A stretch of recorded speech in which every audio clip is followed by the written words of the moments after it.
very well, and I have a brand spanking new wonderful tube.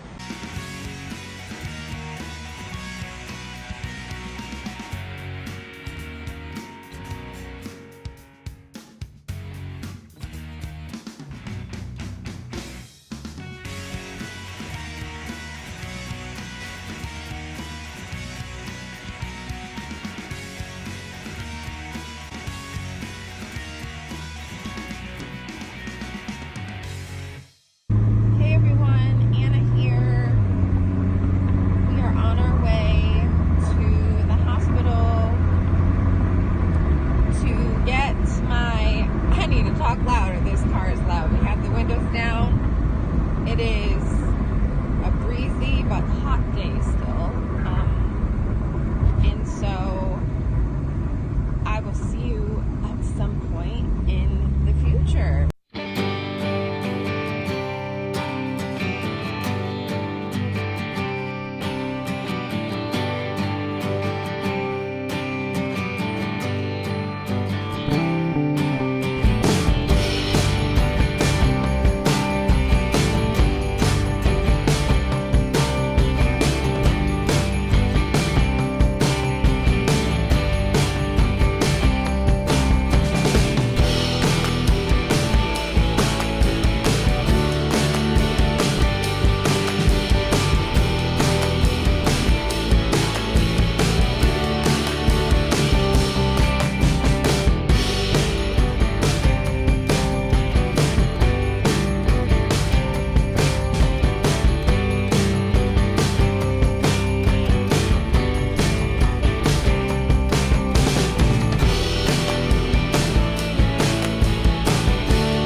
Just finished everything.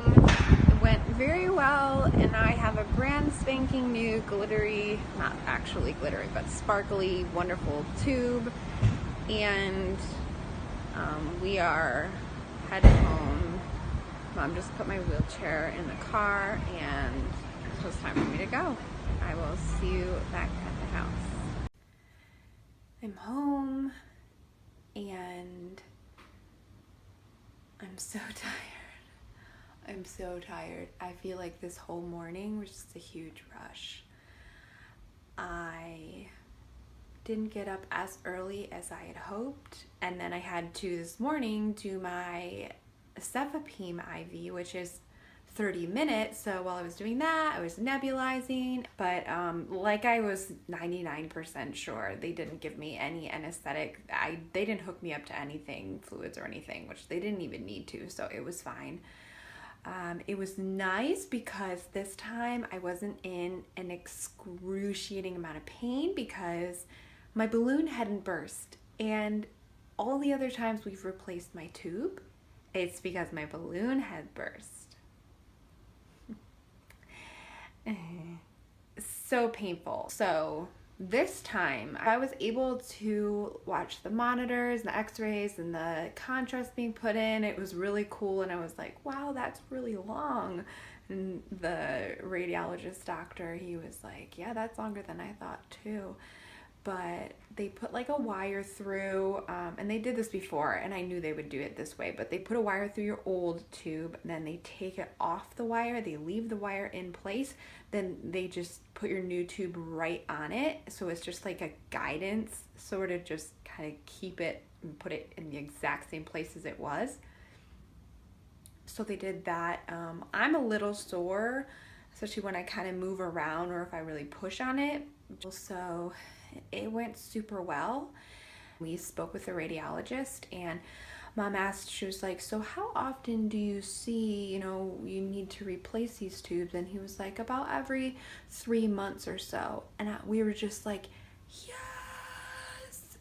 Because that's what my doctor at the Cleveland Clinic says. They replace their tubes every 3 to 6 months. Like, that's just how it is.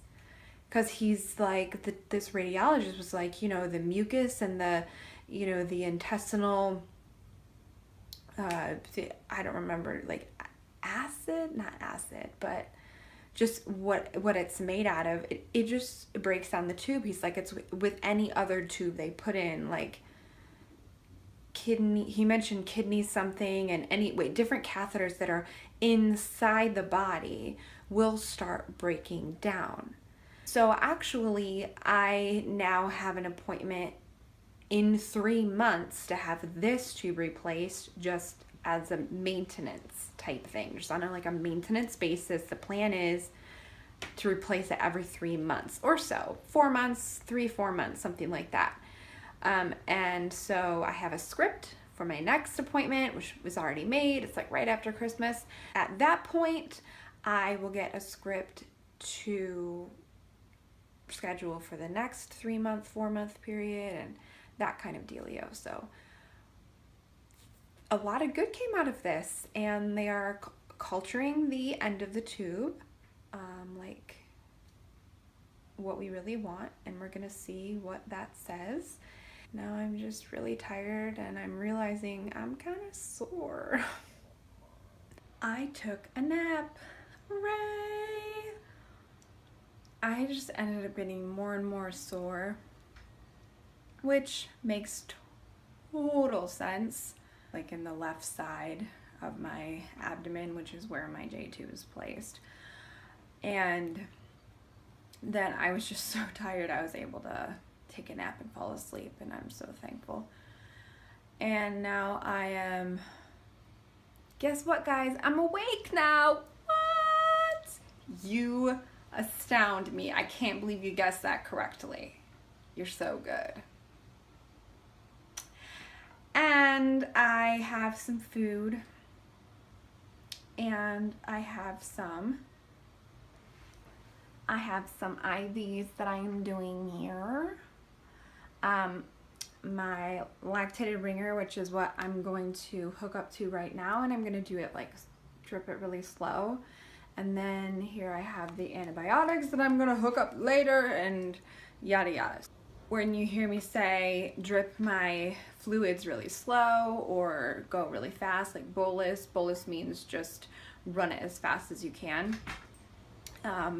I do that. Bolus is a little more like get it all in you, flush yourself out, that type of a dealio, versus dripping it slowly. It's more hydration, so your body can soak up that fluids as you go. Now, since this isn't exactly the most mobile form of it, this is on wheels. This is a fabulous IV pole, but on carpet, and then going hardwood floors, and then going up on carpet, and then going over the little tile bump into the bathroom, and it's just not really feasible to drip it very slow, but I do try. Or for like the first half, I'll drip it real slow, and then the second half I'll like speed it up, and then I'll speed it up, and then I'll speed it up, because I'm like, I have to go to the bathroom. So that's that, and I'm gonna go hook up and eat. Hey everybody, Anna here once again. I am tired. Have I said that yet today at all? I don't think I have said it enough. And it's late, but I am still finishing these IV. I have been hooked up for multiple hours to multiple IVs. Actually finishing up the Cefepime right now, and I dripped my lactated ringer slow, like I said, and so that took about 2 hours. So yeah, that was my day. I'm just sitting here with a really bloated tummy that's really not feeling well and is also really hungry, which is a very confusing thing, and I don't understand, but I'm just whatever. Anyhow, it is time for me to say, let me get my hair perfect for you first. Oh, there we go. Good night to you, and I will see you super soon.